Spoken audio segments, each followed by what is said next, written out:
Today we are going to start topic nutrition in quick reason shorts of chapter life processes class 10th biology. First of all you have to know what is life processes.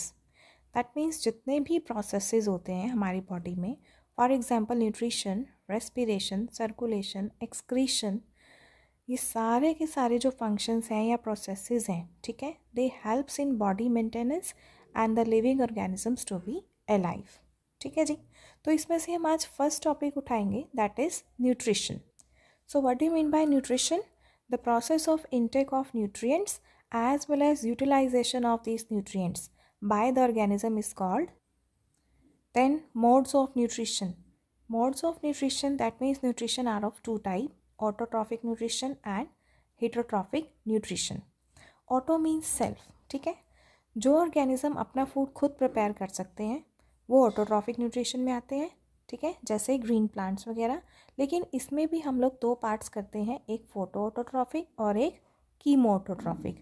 Photo autotrophic मतलब जो sunlight की presence में अपना food prepare करते हैं या अपनी energy जो है सनलाइट से डायरेक्टली डिराइव करते हैं, फॉर एग्जांपल ग्रीन प्लांट्स और साइनोबैक्टीरिया.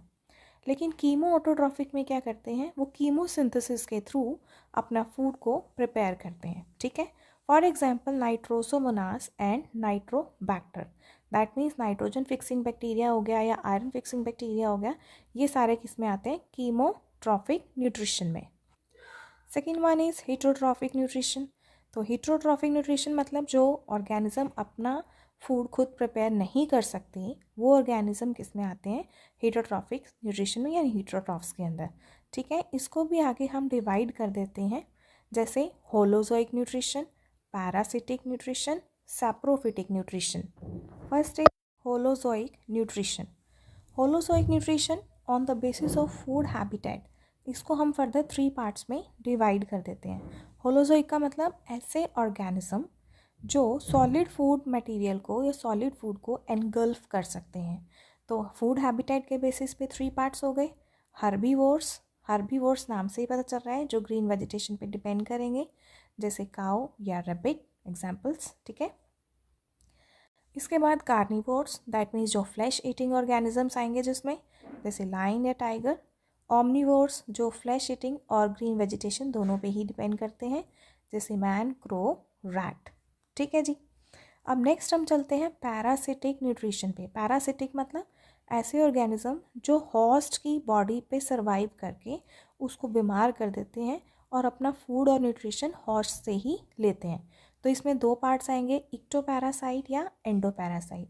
इक्टो मतलब जो ऑर्गेनिज्म सिर्फ हॉस्ट की बॉडी के ऊपर ही सरवाइव करते हैं, उसके अंदर नहीं जाते, बॉडी के ऊपर स्किन पे, ठीक है, तो उस पर सर्वाइव करके उसमें इन्फेक्शन क्रिएट करते हैं जैसे लाइस और फ्लीज, ठीक है.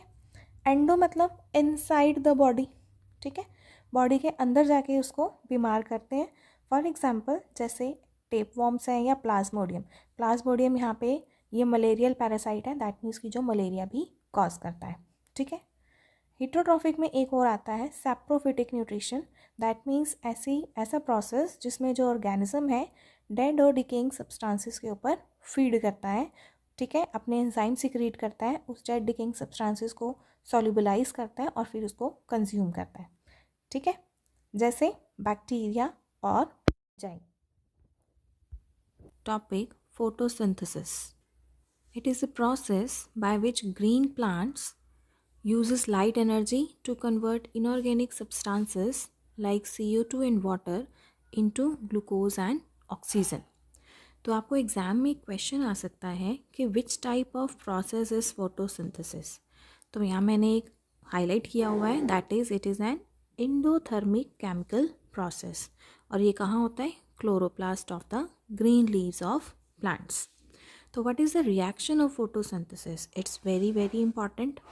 Reaction of photosynthesis, that is 6 molecule of CO2, 6 molecule of water in the presence of chlorophyll and sunlight.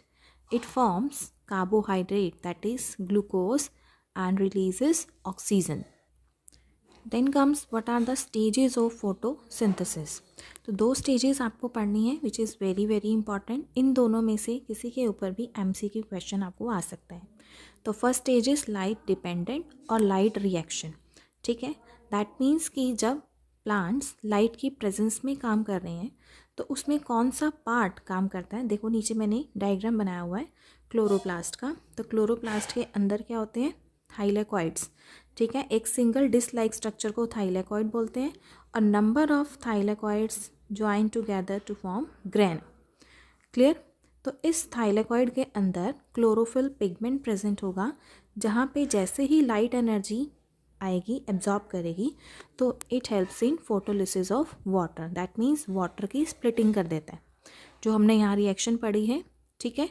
तो सबसे पहले वाटर की रिएक्शन होगी, वो भी लाइट की प्रेजेंस में, ठीक है।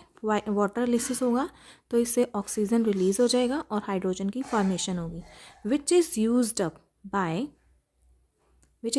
By the stroma of chloroplast. तो इसके बीच में जितना भी फ्लूइडी पार्ट है उसको हम स्ट्रोमा बोलते हैं। तो स्ट्रोमा में डार्क रिएक्शन होती है जहाँ पे ग्लूकोज की फॉर्मेशन होगी। Then what are the main events of photosynthesis. Main events का मतलब सबसे पहले क्या काम होता है, क्लोरोप्लास्ट लाइट एनर्जी को एब्जॉर्ब करता है, ठीक है। Then conversion of light energy into chemical energy. फिर उसके बाद क्या होता है, वाटर की स्प्लिटिंग होती है, किस में, हाइड्रोजन और ऑक्सीजन में। Then reduction of CO2 to carbohydrates. These are very much important, इसके ऊपर क्वेश्चन आपको आ सकता है, ठीक है जी। तो ये आपके पास नीचे मैंने डायग्राम बनाया हुआ है क्लोरोप्लास्ट का। तो इसमें मोस्ट इम्पॉर्टेंट क्वेश्चन कहाँ से बनता है कि जैसे जो प्लांट्स हैं वो फूड को किस फॉर्म में सिंथेसाइज करते हैं। तो यहाँ एक मैंने छोटा सा बॉक्स बनाया है, इसको आप ज़रूर याद करें। Food in plants synthesised as in the form of glucose, ठीक है। ट्रांसफ़र किस फॉर्म में होता है, सुक्रोज की फॉर्म में। और स्टोर किस फॉर्म में होता है, स्टार्च की फॉर्म में। बहुत बार MCQ में क्वेश्चंस आते हैं और बच्चे स्टोरेज पूछा होता है तो बच्चे जो है सिंथेसाइज यानी ग्लूकोज का लिखाते हैं। तो स्टोर किस फॉर्म में होता है, स्टार्च की फॉर्म में। ये आपको ध्यान रखना है, ठीक है। इसमें क्लोरोप्लास्ट का जो डायग्राम गिवन है, सबसे पहले आपने थाइलेकॉइड के बारे में बताना है जहाँ पे लाइट रिएक्शन होगी, और अगर डार्क रिएक्शन पूछी जाएगी तो आएगा stroma. Chloroplast is also known as kitchen of the cell and semi-autonomous organelle. Why it is called semi-autonomous? Because it has circular DNA and its own ribosome, so that it can helps to synthesize its own proteins. Next important part है stomata, ठीक है।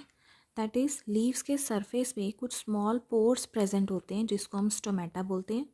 Main काम क्या होता है इसका, it's exchange of gases of oxygen and CO2 and losses large amount of water during transpiration.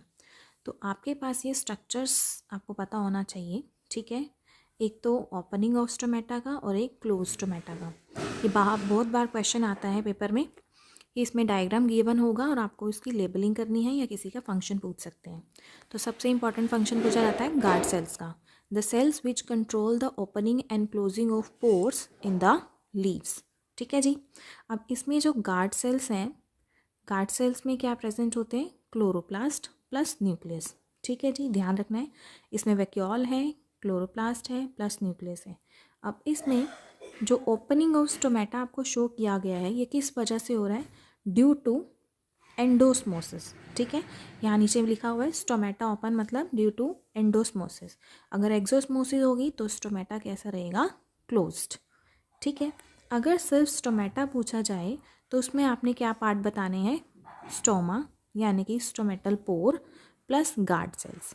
लेकिन इसके ऊपर जो इस तरह से सब्सिडियरी सेल्स बनी हुई हैं, इसको भी अगर साथ में हम कंसिडर करते हैं तो ये क्या बन जाता है, स्टोमेटल अपरेटस, ठीक है।